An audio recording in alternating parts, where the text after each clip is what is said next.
Hello, Daniel. Welcome to Career Conversations.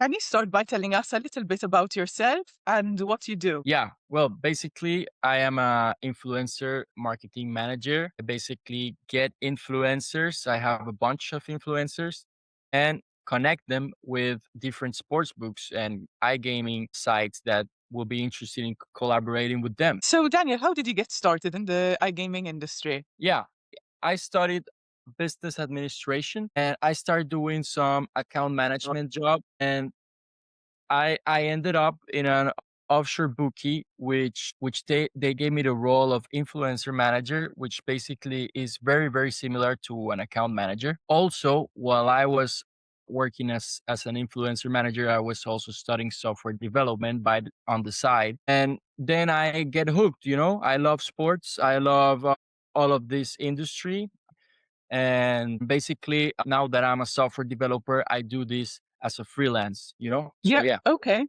So, I understand that you have a large influencer base, which you grew yourself. Can you talk us through influencer marketing? What does the role of an influencer marketing manager entail for those people who don't even know where to start? Yeah, well, basically is just first of all you have to love sports and you have to love social media, and just start by creating a community. Look for the creators you like and which public that these creators receive most of all, and just start building your own community about it. So yeah, it takes a lot of customer service, patience. It's very mediatic. You have to be a very dynamic person to handle this. And yeah, it's been a big journey. So yeah. So, like when you're searching for influencers, where do you search? What platforms do you use to search? Yeah, so basically you have to just start building your portfolio, like for each scenario that a client can ask you. Maybe a Mm. client could be asking for a specific metric, so you go you go to an influencer in some other platform that could give you that metric specifically. So yeah, I think that the more influencers you have contact with is the better. Of course, there are great and very professional influencers that can deliver no matter which metric it is. And yeah, those usually are, of course, the best. Let's go into the KPIs. Okay, if you were as an influencer marketing manager, what are the main KPIs that you would own? Yeah. So basically, first of all, you have to listen to your client, which are the needs of your client. But most of the time, they're looking for FTDs, a customer acquisition cost, and of course, engagement. I think these are the three pillars that I've seen more in the market, in the industry, that people are asking for. And we sure can be looking out for them. And yeah, but there's a common mistake that many people working in this industry thinks that we are a problem solver from day to night, and everything requires a process, to be honest. And yeah, like, you are going to see results for sure, but of course it all takes an onboarding process and everything. It's basically just new employees getting into your company and getting to know the company. So yeah. Okay, thank you. So, in an influencer marketing manager role, what would you say would be the main challenges in the day to day? Well, of course, sometimes the influencers, some of them are very hard to deal with. They don't comply with the things you promise maybe your client they're gonna do. But this type of work is not aligned with us, so we just basically rip the contract off and get it blacklisted after this happens. That will be one of the biggest challenges. Also, um, is very mediatic. You have to have great communication, like very clear communication. You have to know a lot about social media. You have to know a lot about trends, how to create a trend, how to create a community, and of course, you have to get a lot of patience. But yeah, like, this job is not a purely account management, so you're not working with in a professional environment. You're working in an environment of influencers which they are probably cappers. They are not. They do not represent the company. So sometimes there are rude influencers and everything. But those kind of people, they just Yeah, are never gonna have a good collaboration yeah, because they don't have the good attitude. yeah, yeah, exactly. Okay, I understand. So, Yeah. okay, can we talk a bit about the tracking and performance? So maybe you can tell us kind of like what do they usually how do they usually get paid? Is it rev share, fixed fee, CPA? Well, we basically offer lots of varieties. We work best in fixed fee. I'm a fixed fee guy, to be honest, because you pay them a specific amount monthly, and you're getting a specific amount of posts. With affiliate marketing and in any other way, it gets very dismotivational for them, being like you have to get to this point so you can basically succeed. So yeah, I prefer fixed fee. We also have a hybrid fee, and yeah, basically those two, or purely affiliate marketing, we can basically join them. It depends on the influencer and the deal, I guess, and maybe the market, the language. Do you deal with different languages or just English? Yeah, I'm based in Latin America, so we also have influencers from Latin America looking for Latin American sports books, and yeah, it's pretty huge out here. So, for example, the deal could be like fixed fee. And you mentioned kind of that they would deliver a number of posts, and like how many months, kind of when does the head of acquisition that you're working with for the operator say, okay, I have been paid back for the amount of money that I paid. They delivered what I wanted. Like how many months does it take? Well, in the first month, you can see their attitude. If they deliver well, they do well deliverables, they do good posts, they are putting effort into it, but you don't see the results that you're waiting for, it's just matter of time. Like they're gonna get it for sure. But if they are like, yeah, I'm just doing this for the money, etc. I'm not looking this as a long-term partnership and you don't see results, what I would advise you is just let them go right away. Like at the end of the month, just let them go because you don't see them interested in when you are offering. So yeah.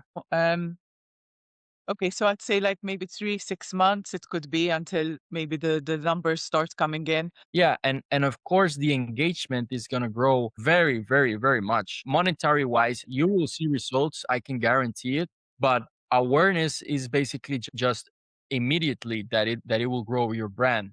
There's a lot of talk about bot traffic with streamers. So how can you tell that their followers are real? Do you have any tips or advice for checking, for due diligence? Yeah, like I'm gonna disappoint a lot of people here, but a lot of people do bot trafficking these days, even the biggest sports books. So you have to be very, very, very careful about it. So when you are selecting your influencers, you have to see the ratio or of engagement, the comments, the quality comments they have. Maybe check one, two, or three profiles of the comments of the likes to see if they are real persons. For example, you see lots of following but low engagement, which is pretty weird.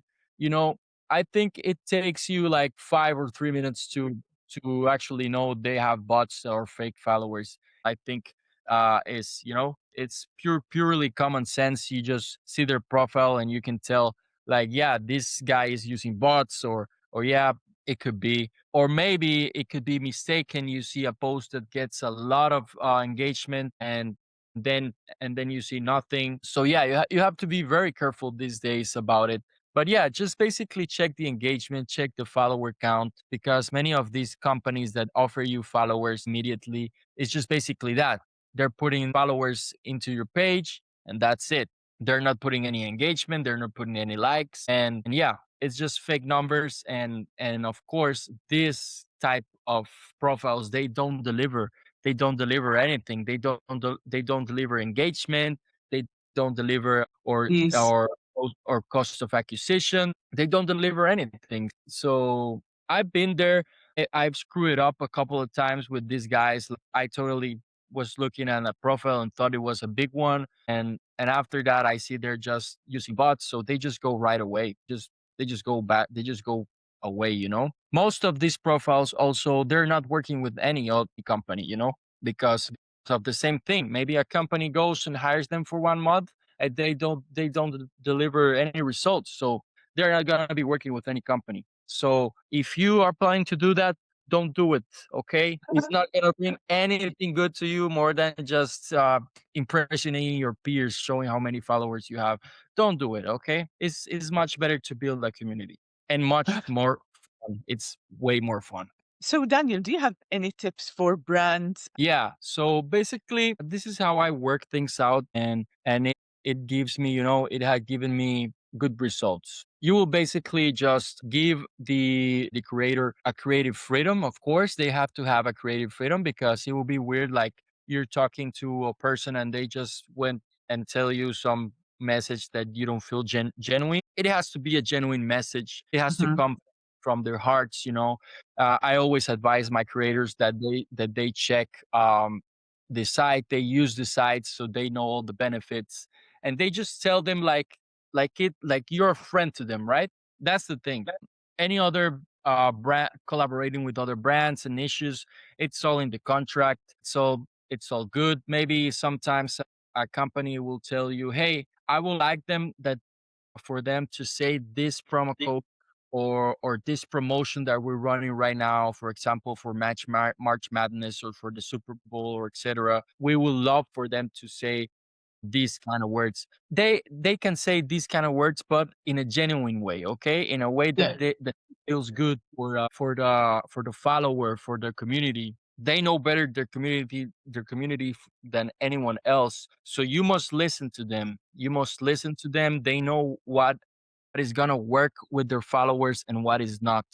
And that's the space you have to give the creators. Hey, if you think that this way is gonna reach us to our KPI or to our goal, give it a shot. Okay. So yeah, it's a mix between both, I think. Because if you do it too robotic to just say these words and that's it, I think people are gonna know. People aren't dumb. They're gonna know that they're basically paying you. Yeah. Okay.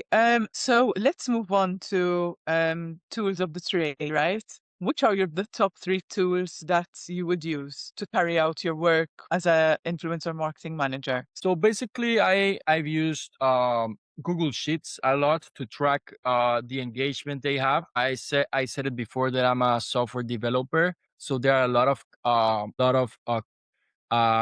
places in the internet where you pay a monthly fee, and they basically get you the API from a post from YouTube or from Twitter or from any other platform, so you can see them in real time. How much likes a post is getting, how much comments a post are doing, how a post is doing with engagement. So yeah, there's a whole industry with APIs and scraping and everything. I use that a lot, and yeah, the clients like it a lot because they can see how everything is going in real life. I use Telegram to communicate with my influencers, of course, and yeah, basically that.